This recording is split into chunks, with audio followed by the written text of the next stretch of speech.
Muito bem, dando prosseguimento à aula.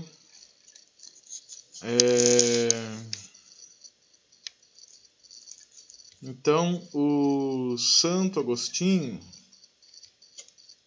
foi lá no começo, da Idade Média, começo da Era Cristã, e o Santo Tomás de Aquino, pela época que ele nasceu, já está do auge, caminhando para o fim aí da Idade Média, entre a metade e o fim.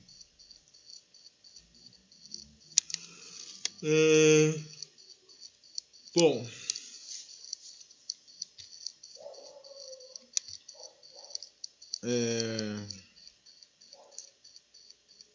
a corrente de pensamento do Santo Agostinho era a patrística, e a corrente de pensamento que a gente vai ver aqui do Santo Agostinho, aliás, do Santo Tomás de Aquino, é a escolástica.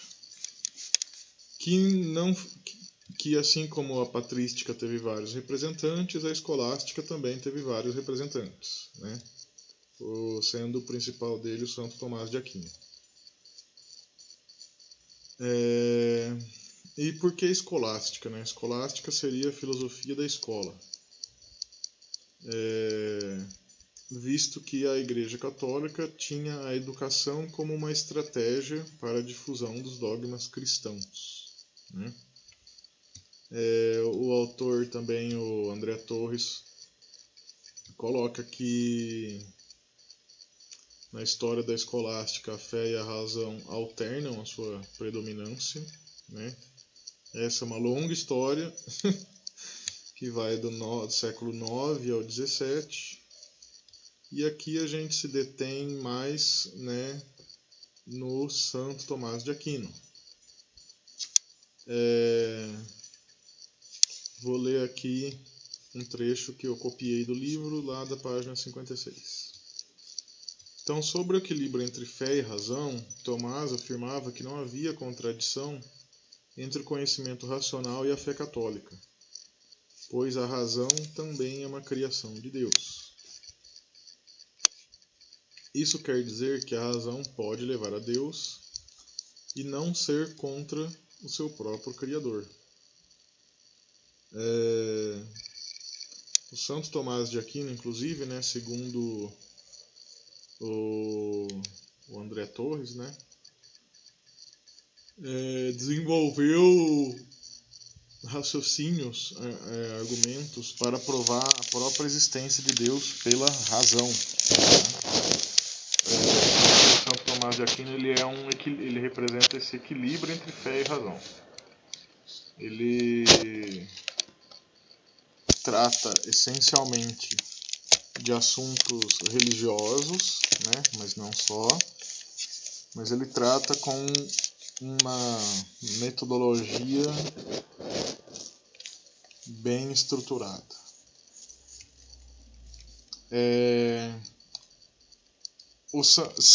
Enquanto o Santo Agostinho,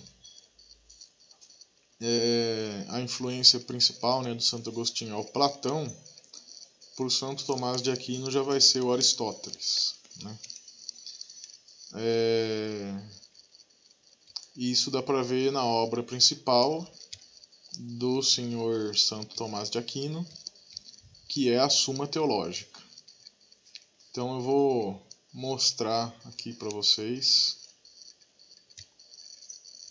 a Suma Teológica.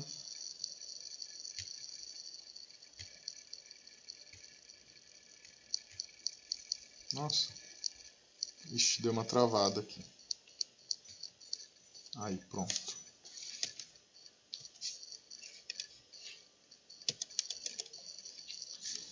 A Suma Teológica foi a principal obra do Santo Tomás de Aquino, mas não foi a única.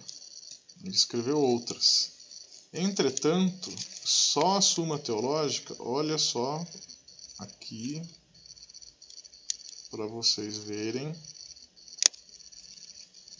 o número de páginas que tem esse documento do PDF sobre a Suma Teológica. Quer dizer, esse documento de PDF que é a Suma Teológica. O senhor Santo Tomás de Aquino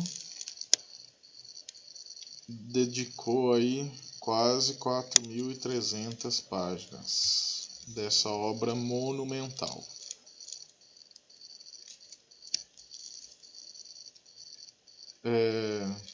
Eu achei interessante essa capa, né? Porque mostra aqui provavelmente o São Tomás de Aquino com a sua Suma Teológica. E em cima da Suma Teológica tem uma igreja, né? Para vocês verem a importância que é esse estudo desse santo estudioso, né? E aí ele tem essa pena na mão, né? Que parece uma flecha, né? Lembrando que se escrevia com canetas de pena, né? Na época dele. Ele é representado com essas asas de anjo, né, que é até um dos nomes dele, que é o Doutor Angelical. Né? E aí com essa pena dele saem esses raios. E esses raios acertam as cabeças aí de vários dragões. Né? Então assim, me passa a ideia de que o conhecimento teológico dele, né, é tão sagrado assim, tão abençoado que destrói o mal.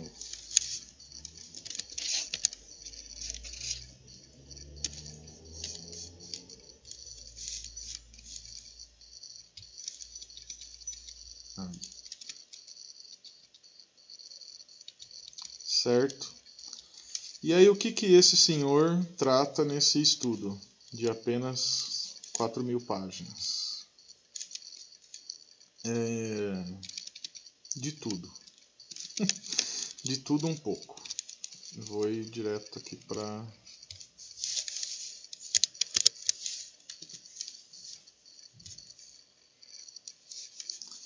Então são 3 partes.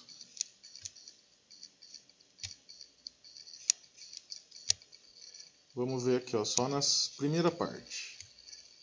Então a primeira parte ele vai tratar de vários temas. Doutrina sagrada, tudo relacionado à religião, né, principalmente. Mas aí a gente chega num ponto que isso o André Torres traz, e que interessa a gente da psicologia e que também mostra ao mesmo tempo a influência do Aristóteles sobre o Santo Tomás de Aquino, que é esse tratado sobre o homem. Tem outros tratados também, em outras partes do livro, que vão tratar de assuntos relacionados à alma, vamos dizer assim, né? Que tem a ver também com quem nos interessa, né? Enquanto psicologia. Mas vamos ver só esse tratado do homem, sobre o homem, para vocês perceberem. Está lá na página 612.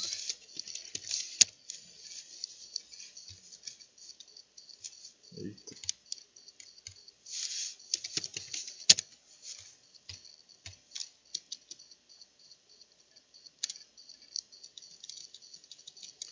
Então, é assim que ele faz a argumentação dele.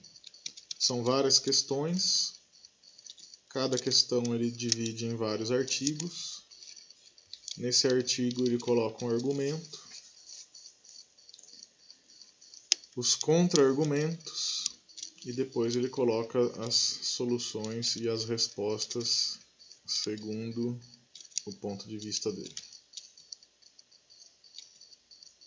Aqui não começo a falar ainda das faculdades da alma.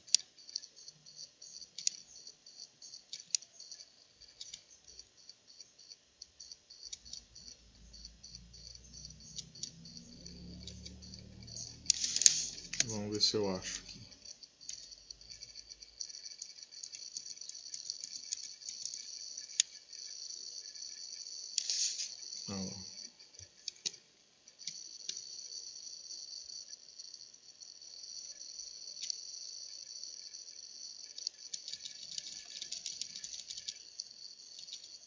Aqui ele está falando do princípio intelectivo. Intelecto. Diz o filósofo que ele diz aqui é o Aristóteles.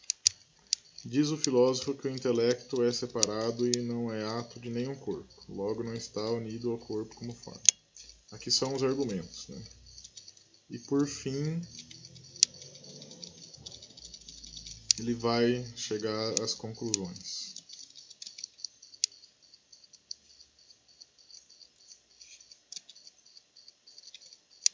Muito bem, isso daqui eu estou mostrando só para vocês terem uma ideia do trabalho monumental que esse senhor fez, né? Foi um grande estudioso. Viveu apenas 50 anos. Acho que não chegou nem a 50 anos. Mas produziu muito durante esse tempo. Será que algum de nós, durante a vida, vai conseguir escrever 4.000 páginas de um estudo bem fundamentado? Eis a questão, né? O senhor Tomás de Aquino conseguiu. Bom, e aí, né, como ele sofre essa influência do Aristóteles, e o Aristóteles trabalha com a ideia de potência e ato, e o próprio Aristóteles já tinha identificado algumas faculdades da alma, né? O Santo Tomás de Aquino vai investigar, né, mais profundamente essa questão, e aí ele vai postular então 5 potências ou faculdades da alma. Então a potência vegetativa ou nutritiva, a sensitiva, a motiva ou locomotiva, e a apetitiva e a intelectiva. Então vamos lá para o livro do André Torres, o livro de vocês, de História da Psicologia.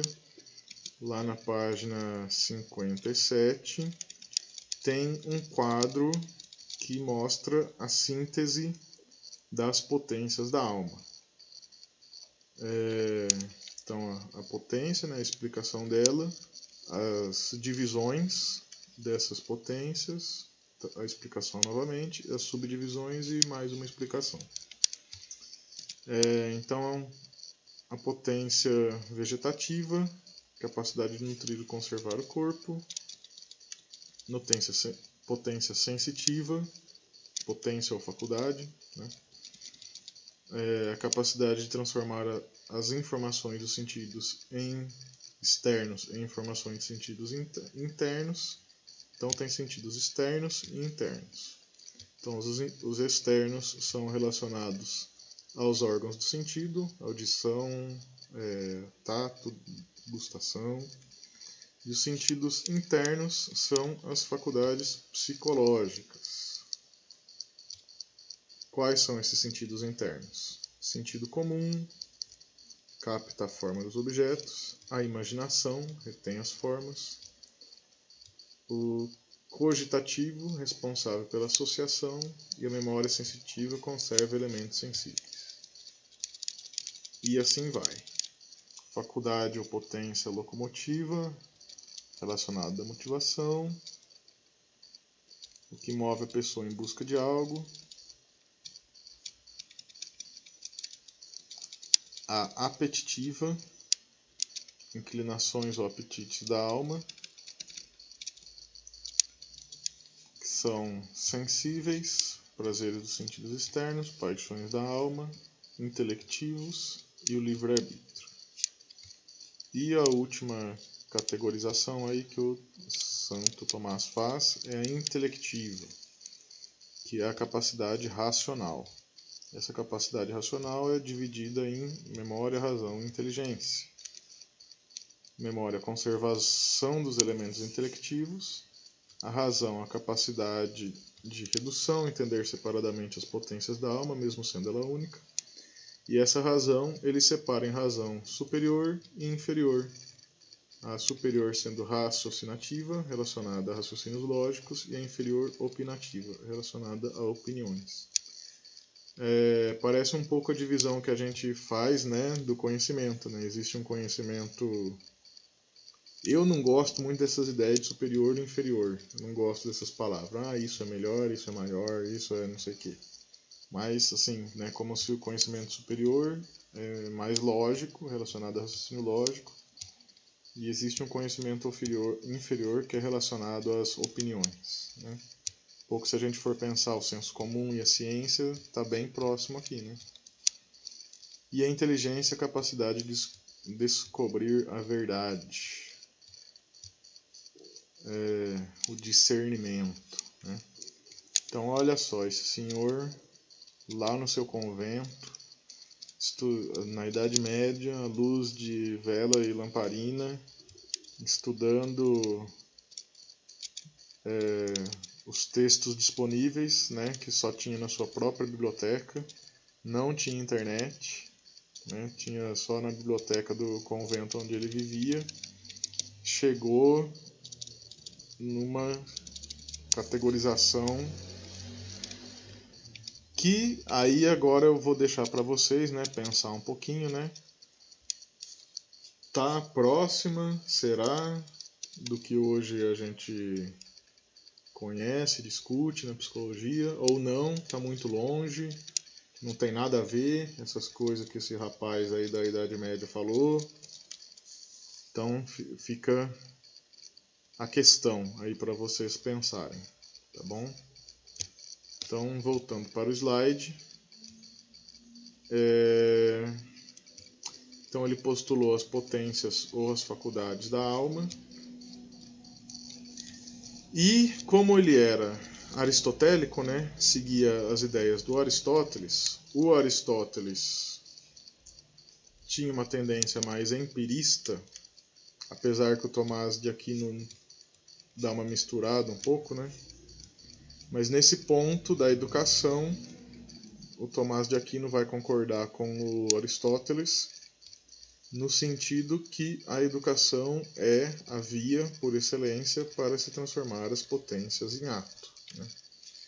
O André Torres, no texto,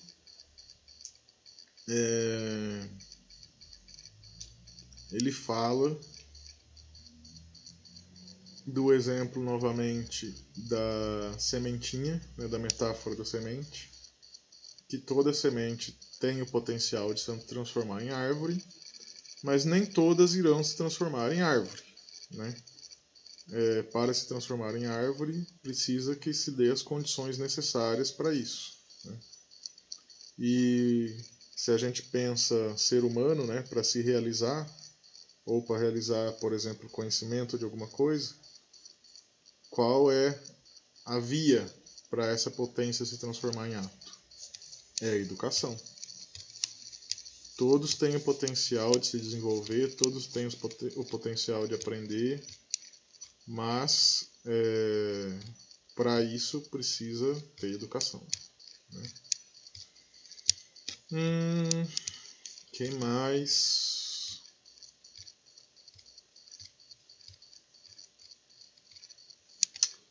Acho que por hora é só.